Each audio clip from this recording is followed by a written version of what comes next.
La privatización de las instituciones públicas en México fue una decisión política tomada por los gobiernos del Partido Revolucionario Institucional que convirtió al Estado en un botín y al patrimonio nacional en mercancía.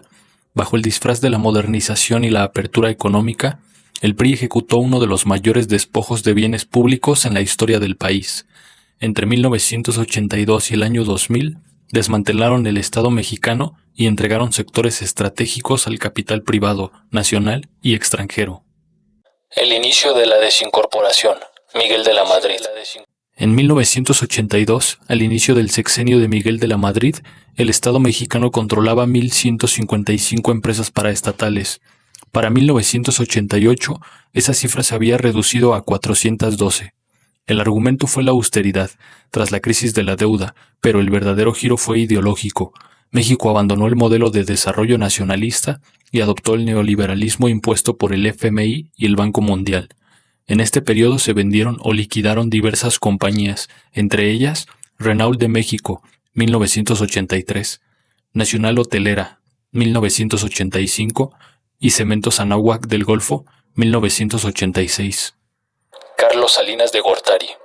El periodo más emblemático de las privatizaciones ocurrió durante el mandato de Carlos Salinas de Gortari. En solo 6 años, el Estado se deshizo de cerca de 400 empresas públicas, incluyendo sectores estratégicos. Durante su gobierno se privatizaron más de 250 empresas. La joya de la corona fue Teléfonos de México, vendida en 1990 por aproximadamente $1,760 millones a un consorcio encabezado por Carlos Slim. La operación se realizó sin competencia real y con condiciones favorables que garantizaron un monopolio privado durante años. El resultado fue brutal: tarifas elevadas, competencia simulada y una de las mayores fortunas del mundo construida a partir de un bien público entregado a precio de ganga. Ese mismo sexenio se privatizó la Banca Nacional, que había sido nacionalizada apenas 8 años antes por José López Portillo. Entre 1991 y 1992, 18 bancos fueron vendidos a empresarios cercanos al poder. Entre las privatizaciones más relevantes destacan la banca comercial, incluyendo instituciones como Banamex y Bancomer, resultando en uno de los cambios más radicales en el sistema financiero mexicano. Siderúrgicas como Altos Hornos de México y Sicarza. Imevisión, la televisión estatal, vendida en 1993 y convertida en TV Azteca. Minera Cananea, uno de los yacimientos de cobre más importantes del continente, fue privatizado en 1990. Ingenios azucareros, aerolíneas y fábricas de fertilizantes también pasaron a manos privadas. Hay empresas emblemáticas que se privatizaron y que con el paso del tiempo no dieron el resultado que se esperaba de ellas. ¿Quiere que digamos nombres o mejor no hablamos de Telmex? Respondió Carlos Salinas de Gortari en el contexto del aniversario de su plan económico y la crítica pública al resultado de algunas privatizaciones. Zedillo y el país en crisis. Ernesto Zedillo Ponce de León asumió la presidencia de México el 1 de diciembre de 1994 en uno de los momentos más críticos de la historia reciente del país.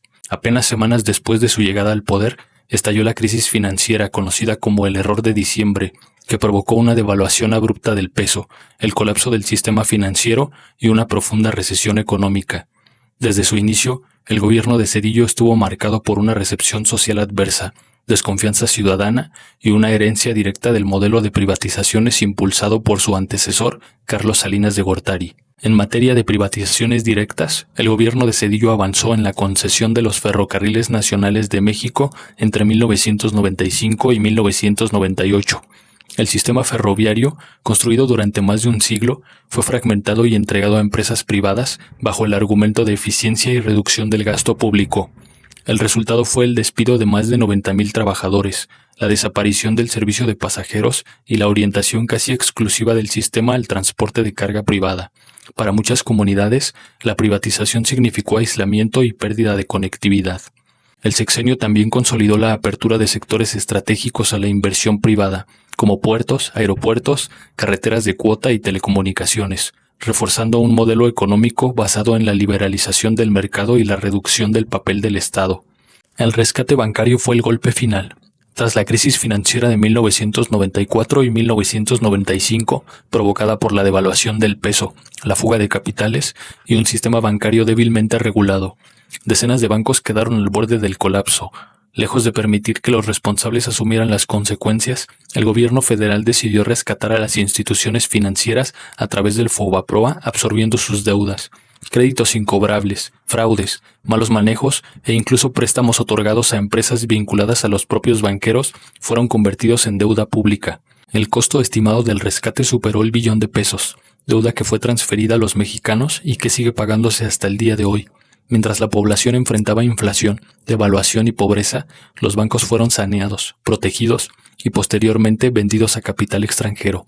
Los banqueros no pagaron la crisis, cobraron el rescate. No hubo juicios ejemplares, no hubo cárcel, no hubo rendición de cuentas. La impunidad fue total. Peña Nieto.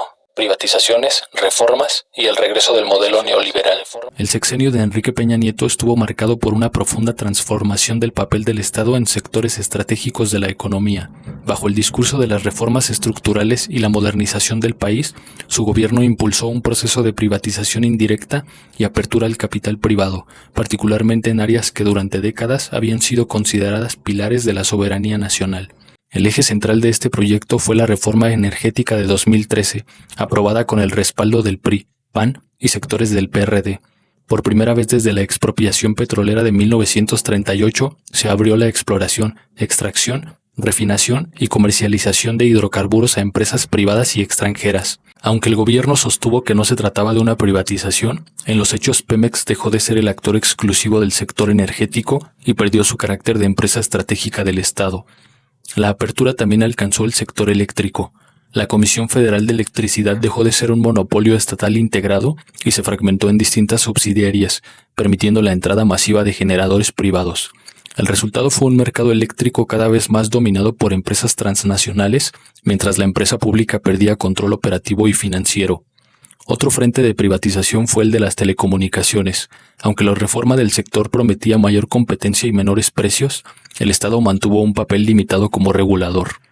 La recepción social de estas políticas fue negativa. Amplios sectores de la población percibieron las reformas como una continuación del modelo neoliberal de los años 90, responsable del aumento de la desigualdad y la pérdida de control sobre recursos estratégicos. Como ya vimos, el saldo de las privatizaciones fue devastador. Trajo consigo monopolios privados, concentración extrema de la riqueza en unos cuantos, servicios más caros y un Estado debilitado.